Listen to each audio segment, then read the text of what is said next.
Bayangkan sebuah benda kecil berwarna putih, seukuran ibu jari, ternyata lebih berharga daripada tas Louis Vuitton ratusan juta. Ketika seorang politisi flamboyan jatuh terpuruk, semua mata tertuju bukan pada hartanya yang lenyap, tapi pada satu benda mungil yang bisa mengguncang negeri. Siapkah Anda mengetahui apa isi rahasia dari flash disk putih itu? Assalamualaikum warahmatullahi wabarakatuh.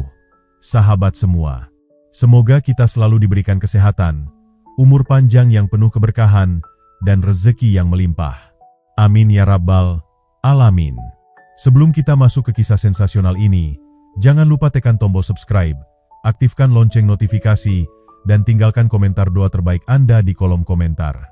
Oh iya, tulis juga asal kota Anda supaya kita bisa saling sapa dari berbagai daerah Nusantara. Hari itu Jakarta dikejutkan oleh sebuah kabar besar. Ahmad Sahroni, politisi flamboyan yang selama ini dikenal dengan julukan Crazy Rich Tanjung Priok, resmi dipecat dari Partai Nasdem.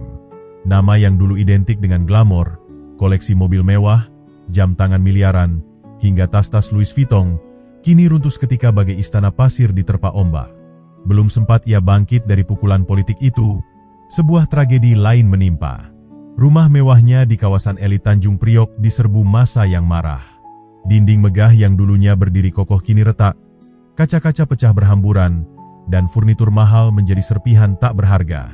Garasi yang biasa memamerkan mobil sport bernilai fantastis kosong melompong, hanya menyisakan debu dan kerikil. Semua harta benda yang selama ini menjadi simbol kesombongannya hilang tak berbekas.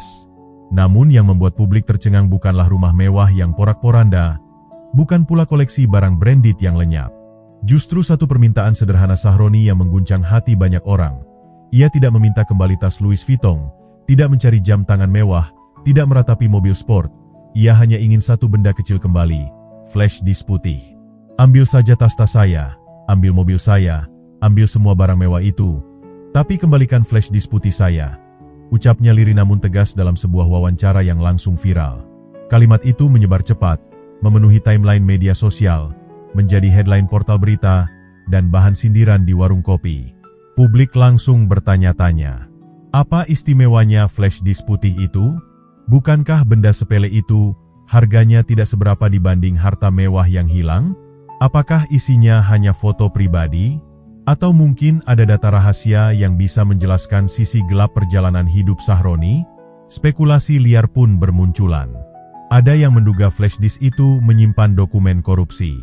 Ada pula yang meyakini di dalamnya terdapat video dan rekaman lobi politik tingkat tinggi. Bahkan teori konspirasi mulai bermunculan. Flash disk itu bisa jadi kunci yang mampu mengguncang fondasi partai besar dan merobohkan banyak nama elit negeri. Saat semua orang sibuk berspekulasi, Sahroni sendiri terlihat semakin terpojok. Wajahnya yang dulu selalu tersenyum penuh percaya diri kini muram, kusut, dan dihantui kegelisahan. Baginya, kehilangan flash disk putih itu lebih menyakitkan daripada kehilangan semua kemewahan yang selama ini ia banggakan. Dan dari sinilah kisah besar itu bermula. Sebuah benda kecil, tersembunyi di antara puing-puing penjarahan, bersiap membuka tabir rahasia yang selama ini disembunyikan dari rakyat. Di sudut Jakarta Utara, jauh dari gemerlap lampu kota dan hingar-bingar gedung tinggi, terdapat sebuah gang sempit yang hanya cukup dilalui oleh satu motor. Di kanan kiri berdiri rumah kos sederhana dengan tembok lembab, jemuran baju menggantung seadanya, dan bau gorengan bercampur asap knalpot memenuhi udara. Di sanalah takdir mempertemukan seorang driver ojek online dengan benda yang kelak mengguncang negeri. Malam itu, hujan baru saja reda. Jalanan becek, lampu jalan mati, hanya remang cahaya dari jendela kos yang menembus gelap. Seorang driver ojol bernama Ardi baru saja selesai mengantar pesanan makanan ke salah satu penghuni kos. Helm masih menempel di kepala, jaketnya basah kuyup. Ia hendak menyalakan motor ketika matanya menangkap sesuatu yang mencurigakan di sudut gang. Sebuah tas berwarna coklat keemasan tergeletak kotor di antara tumpukan sampah plastik. Awalnya Ardi mengira hanya tas KW murahan, dibuang begitu saja oleh pemiliknya. Namun ketika ia dekati, jantungnya berdegup kencang. Tas itu bukan sembarangan. Ia mengenali logo khas yang terukir di kulitnya, Louis Vuitton. Ya Allah, siapa yang buang barang beginian di tempat kayak gini? Gumamnya, setengah tak percaya. Tangannya gemetar saat memungut tas itu. Beratnya tidak seberapa, Tapi ada isi di dalamnya. Ia menoleh kanan-kiri, memastikan tidak ada yang melihat. Dengan cepat ia membuka resletingnya. Isinya ternyata bukan uang, bukan perhiasan, melainkan beberapa barang pribadi, dan di antaranya, sebuah benda kecil yang langsung membuatnya teringat berita viral yang baru saja ia baca di ponselnya. Flash disk putih. Ardi tercekat. Wajah Sahroni yang murung dalam berita langsung terbayang di kepalanya. Bukankah ini flash disk yang selama ini dicari-cari? Bukankah ini benda yang membuat seantero negeri bertanya-tanya? Bagaimana mungkin ia, seorang ojol sederhana, menemukannya begitu saja di gang kos kumuh?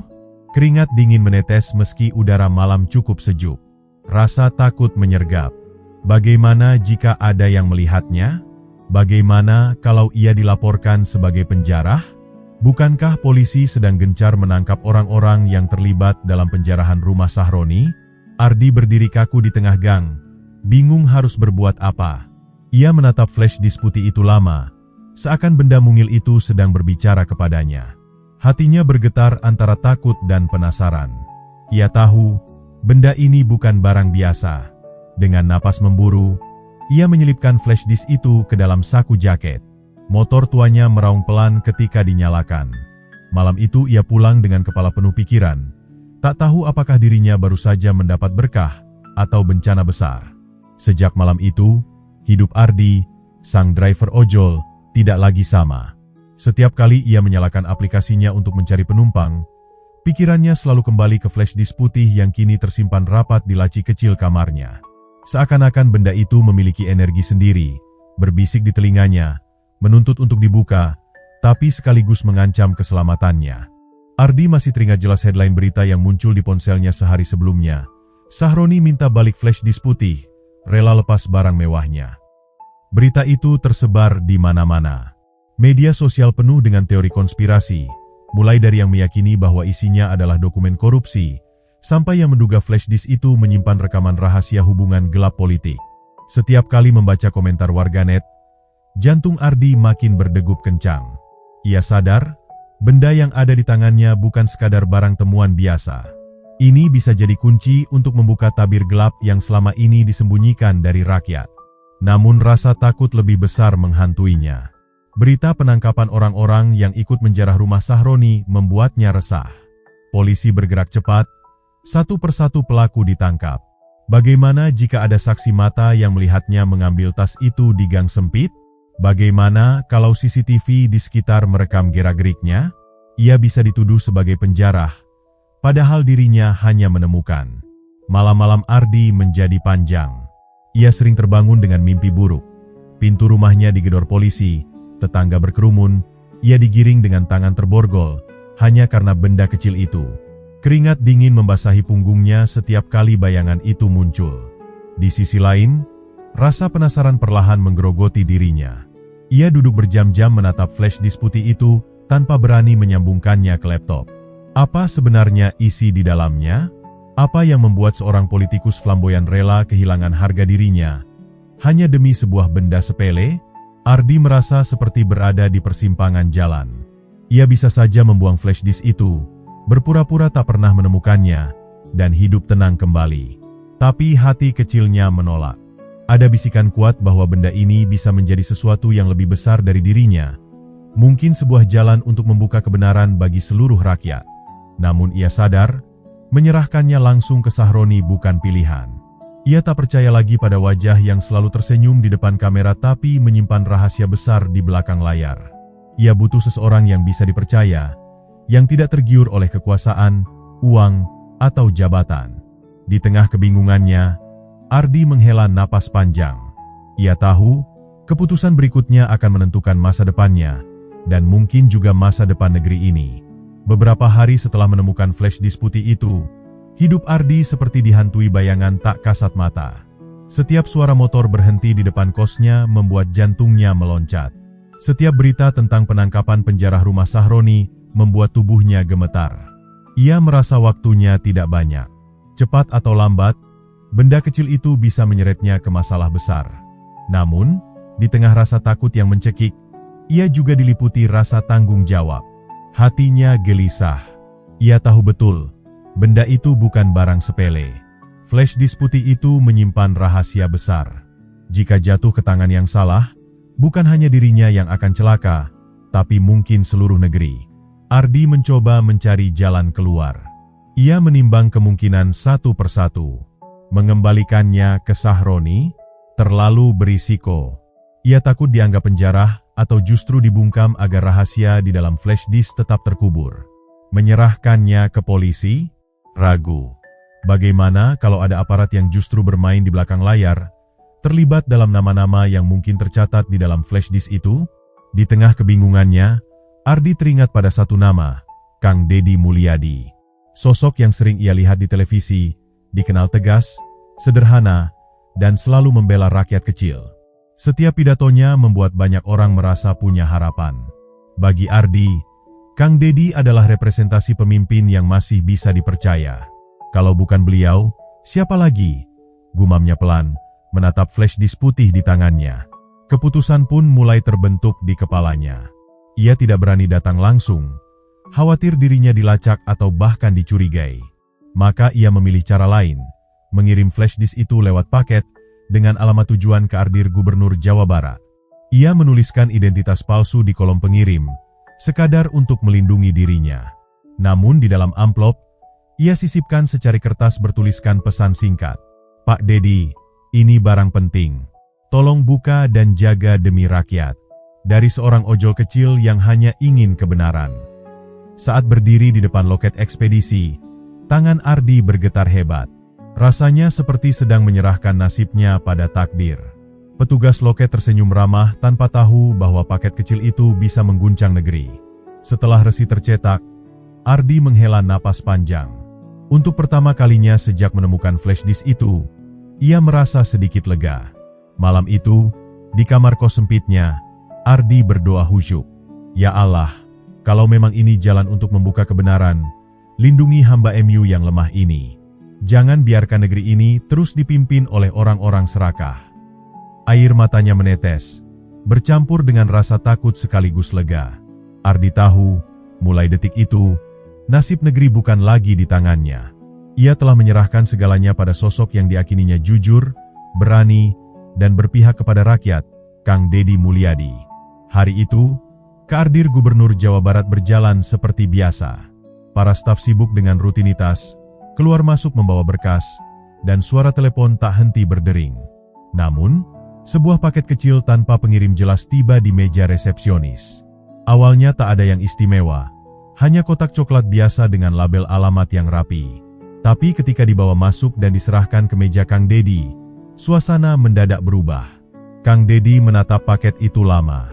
Instingnya sebagai pemimpin yang sering mendapat kiriman dari rakyat membuatnya berhati-hati. Apa ini? Gumamnya sambil meraba sisi kotak. Saat ia buka perlahan, sebuah amplop putih muncul di dalamnya, berisi sebuah flash disk mungil berwarna putih dan secari kertas lusuh dengan tulisan tangan sederhana. Pak Deddy, ini barang penting. Tolong buka dan jaga demi rakyat. Dari seorang ojol kecil yang hanya ingin kebenaran. Kening Kang Deddy berkerut. Hatinya langsung bergetar membaca pesan itu. Ia tahu, di balik setiap kata ada kegelisahan rakyat kecil yang menggantungkan harapan kepadanya. Dengan hati-hati, ia memegang flash disk putih itu. Benda sederhana, namun dari kabar yang ia dengar beberapa hari terakhir, ini bukan sekadar barang biasa. Ia ingat bagaimana Ahmad Sahroni viral karena hanya meminta flash disk putih dikembalikan.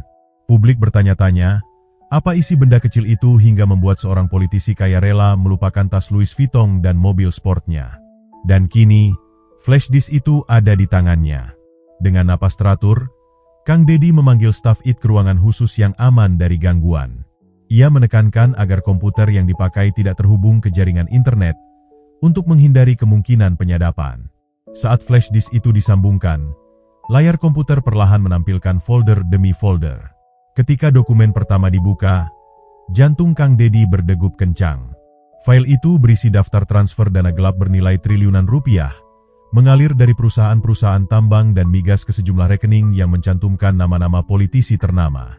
Ada catatan transaksi, tanda tangan digital, bahkan rekaman suara percakapan lobi kekuasaan. Kang Deddy terdiam lama, wajahnya pucat. Setiap scroll halaman demi halaman, beban moral kian berat di pundaknya. Nama-nama besar terpampang jelas, termasuk mereka yang selama ini dielu-elukan rakyat. Ada juga daftar pengusaha hitam yang selama ini bersembunyi di balik panggung politik, menguras sumber daya alam bangsa demi keuntungan pribadi. Ya Allah, bisiknya lirih. Ia tahu, isi flash disk ini ibarat bom waktu. Jika dibuka ke publik, negeri bisa geger. Tapi jika disembunyikan, ia akan mengkhianati suara hati dan rakyat kecil yang menitipkan kepercayaan padanya. Tatapan Kang Deddy semakin tegas. Ia tidak bisa tinggal diam. Ini bukan lagi sekadar masalah seorang Sahroni yang jatuh. Ini tentang masa depan bangsa. Ia harus segera mengambil langkah, dan hanya ada satu orang yang pantas menerima laporan sebesar ini, Presiden Prabowo Subiardi. Malam itu, langit Jakarta tampak kelam. Hujan rintik turun membasahi halaman Istana Negara. Di balik pintu besi yang dijaga ketat pasukan Pas Pampres, sebuah pertemuan penting tengah berlangsung. Kang Deddy Mulyadi datang dengan wajah tegas, membawa tas kerja hitam yang berisi benda paling sensasional yang kini jadi buah bibir seantero negeri, flash disk putih. Presiden Prabowo menyambutnya di ruang kerja sederhana yang dipenuhi peta besar Indonesia dan dokumen-dokumen strategis. Suasana hening. Hanya terdengar suara detik jam dinding. Kang Deddy menyerahkan flash disk itu dengan dua tangan, penuh hormat tapi juga penuh beban. "Pak Presiden," ucap Kang Deddy, suaranya mantap, "ini bukan sekadar barang bukti biasa. Ini adalah kunci untuk membuka rahasia besar, pengkhianatan terhadap rakyat dan negara." Prabowo menatapnya dalam, lalu memberi isyarat kepada staf khusus IT yang telah disiapkan. Komputer khusus tanpa jaringan internet dipasang, flash disk disambungkan. Layar menampilkan folder demi folder yang sama seperti dilihat Kang Deddy sebelumnya. Presiden perlahan membaca satu persatu dokumen. Transfer dana gelap, rekening-rekening mencurigakan, daftar tokoh politik berpengaruh, pengusaha besar, hingga rekaman lobi kekuasaan yang terdengar jelas membicarakan bagi-bagi jatah dan permainan proyek migas serta tambang. Ruangan seketika dipenuhi aura mencekam. Presiden yang biasanya tegas kini wajahnya mengeras, rahangnya mengatup. Sesekali tangannya mengepal, urat di pelipisnya menegang. "Inilah yang selama ini menghancurkan negeri kita," katanya dengan suara berat, penuh amarah yang ditahan. Kang Deddy mengangguk pelan. "Betul, Pak. Rakyat sudah lama curiga, tapi mereka tidak punya bukti. Kini, bukti itu ada di tangan kita. Jangan sampai rahasia ini kembali disembunyikan. Kalau dibiarkan, rakyat akan semakin kehilangan harapan." Prabowo berdiri dari kursinya, berjalan mondar-mandir dengan langkah berat. Ia tahu, keputusan yang akan ia ambil setelah ini bisa mengguncang fondasi politik negeri. Tapi sebagai pemimpin, ia tidak bisa menutup mata. "Kita harus bertindak cepat," katanya akhirnya, tegas.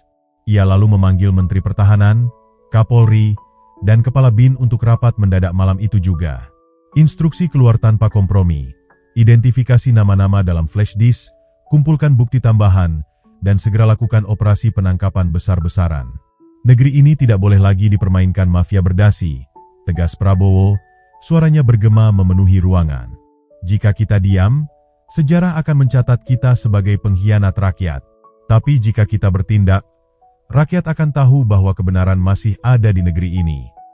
Kang Deddy hanya bisa menarik napas lega. Tugasnya sebagai penyampai pesan rakyat telah selesai. Kini bola panas ada di tangan Presiden. Namun ia tahu, malam itu sejarah baru sedang ditulis. Sejarah yang lahir dari sebuah flash disk putih kecil yang ditemukan seorang driver ojol sederhana.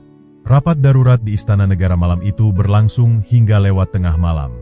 Presiden Prabowo duduk di kursi utamanya dengan wajah keras, dikelilingi para pejabat tinggi negara. Di meja besar yang penuh dokumen, flash disk putih tergeletak, seolah menjadi saksi bisu bahwa malam itu arah sejarah Indonesia sedang berubah.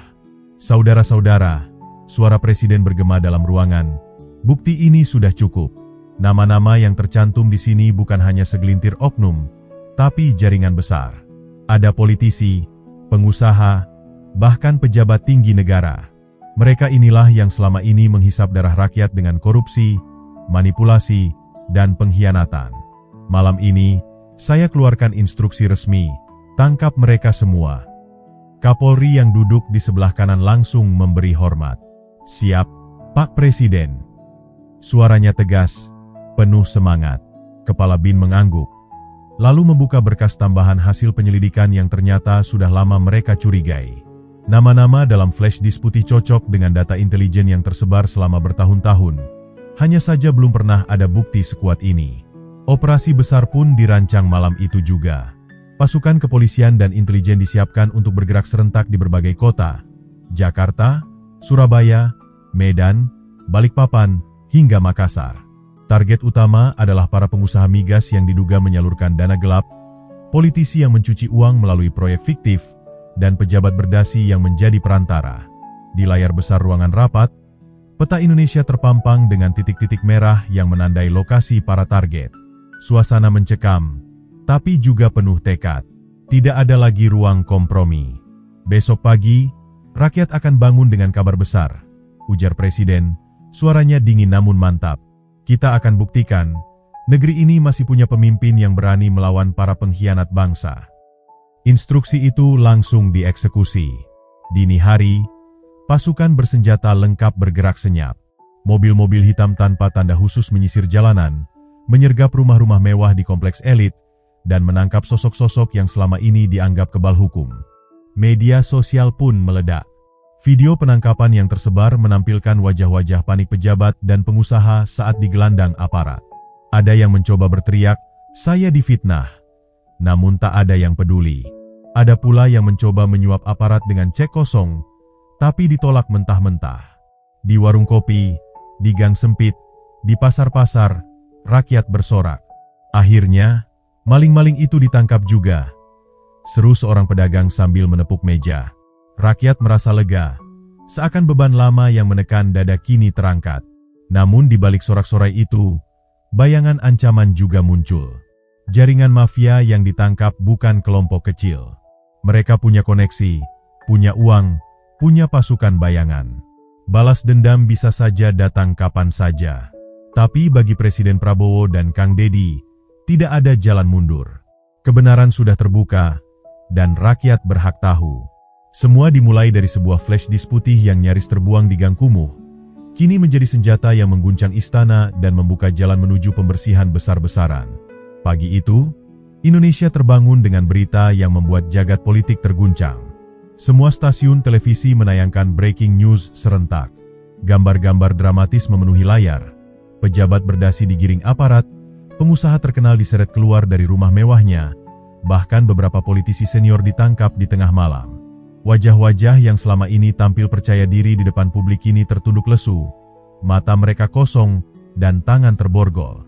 Headline media menyalak, "Operasi Kilat Presiden, Mafia Politik dan Pengusaha Migas digulung." Di media sosial, tagar flash disk putih menjadi trending nomor 1. Rakyat berebut membagikan foto, video, hingga potongan berita. Narasi penuh emosi mengalir deras. Ada yang lega, ada yang geram, ada pula yang terkejut karena nama-nama besar yang selama ini dielu-elukan ternyata termasuk dalam daftar hitam.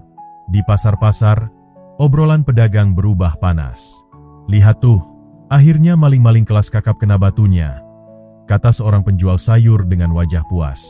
Di warung kopi, para ojol, buruh, dan pekerja kecil bersorak gembira. Seolah keadilan yang selama ini hanya jadi mimpi, kini benar-benar hadir di depan mata. Namun di balik euforia rakyat, kalangan elit politik porak-poranda. Gedung-gedung partai penuh kegaduhan. Telepon berdering tanpa henti. Rapat darurat digelar, strategi penyelamatan dipikirkan. Mereka tahu, efek domino dari flash disk putih ini bisa menghancurkan fondasi kekuasaan yang sudah mereka bangun bertahun-tahun. Sementara itu, di istana, Presiden Prabowo memantau perkembangan operasi dengan wajah dingin namun puas. Ia sadar, langkah ini berisiko besar. Banyak pihak akan mencoba melawan balik. Ancaman bisa datang bukan hanya dari dalam negeri, tapi juga dari jaringan internasional yang kepentingannya terusik. Namun ia mantap. Negara ini tidak boleh lagi jadi ladang perampokan, ujarnya kepada para menterinya. Kang Deddy pun ikut angkat bicara di depan media. Dengan suara tegas, ia menyampaikan, semua ini berawal dari kejujuran seorang rakyat kecil, seorang driver ojol yang tidak takut untuk menyerahkan kebenaran. Dari tangan rakyat, kebenaran lahir. Dan dari tangan pemimpin, keadilan ditegakkan. Kata-kata itu menggema, membuat rakyat semakin percaya bahwa perubahan benar-benar mungkin terjadi. Ardi, sang driver ojol yang menemukan flash disk itu, menyaksikan semua dari layar televisi di kos sempitnya. Matanya berkaca-kaca, dadanya sesak oleh campuran rasa bangga dan takut. Ia tahu, tindakannya telah mengguncang negeri. Namun ia juga sadar, kini hidupnya tidak akan pernah sama lagi. Bisa jadi dirinya menjadi target orang-orang yang kehilangan kuasa. Meski begitu, Ardi tersenyum kecil. Kalau ini untuk kebaikan bangsa, biarlah aku hanya menjadi cerita kecil di balik sejarah besar, gumamnya. Flash disk putih itu kini bukan sekadar barang elektronik. Ia telah menjadi simbol keberanian rakyat kecil, simbol pengkhianatan para elit, dan simbol harapan baru bagi negeri yang haus keadilan. Indonesia berguncang. Namun dari guncangan itu, lahir secercah harapan bahwa kebenaran, betapapun kecil jalannya, akan selalu menemukan cara untuk bersinar. Sahabat semua, beginilah kisah tentang flash disk putih yang mampu mengguncang negeri. Dari tangan seorang driver ojol sederhana, rahasia besar terbongkar dan membuka jalan bagi keadilan rakyat. Apakah menurut Anda flash disk ini benar-benar bisa mengubah wajah politik Indonesia? Tulis pendapat Anda di kolom komentar. Jangan lupa like, share, dan subscribe agar tidak ketinggalan kelanjutan kisah-kisah dramatis lainnya. Semoga Allah selalu melindungi kita dari pemimpin zalim dan memberikan negeri ini pemimpin yang jujur, adil, dan pro-rakyat. Amin.